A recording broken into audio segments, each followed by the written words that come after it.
అందరికీ నమస్కారం. ఈ రోజున ఉదయం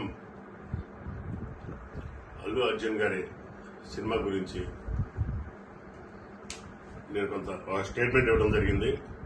ఆ స్టేట్మెంట్ గురించి మా కృష్ణా జిల్లా జనసేన పార్టీ నాయకులు, మా జిల్లా ప్రెసిడెంట్ గారు అయినటువంటి బంటేటి రామకృష్ణ గారు, అలాగే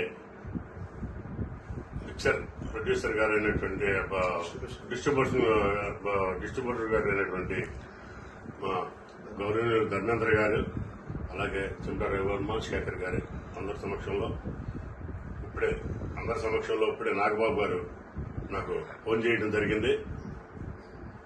నాగబాబు గారు మా జనసేన పార్టీ రాష్ట్ర సెక్రటరీ గారు అయినటువంటి, జనరల్ సెక్రటరీ గారు అయినటువంటి మా అత్యంత ఇష్టలు, నేను అత్యంతంగా ప్రేమించే మా నాగబాబు గారి ఆదేశాల మేరకు నేను మా మిత్రుల యొక్క మనోభావాల మేరకు నేను పొద్దున స్టేట్మెంట్ని మా నాగబాబు గారు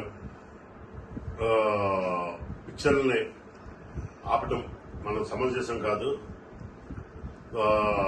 అది వద్దు, అలా వాళ్ళకి నష్టం కలిగించడం, ఎవరికీ కూడా నష్టం కలిగించడం మన పార్టీ యొక్క ఉద్దేశం కాదు అని ఇటువంటి ఇంకా చాలా నాకు మంచి సందేశాన్ని చెప్పి ఆ విధంగా నన్ను దీంట్లో కూలైపోమంటం జరిగింది. నేను ఆ విధంగా ఆయన ఆదేశాల మేరకు, పార్టీ అధిష్టానం ఆదేశాల మేరకు నేను మా గౌరవనీయుల యొక్క సమక్షంలో నేను పొద్దున చేసింది విరమించుకుంటున్నాను. థియేటర్ వారికి కూడా సినిమా ఆడించుకోమని నేను ఇది చేస్తున్నాను వారికి కూడా. Thank you.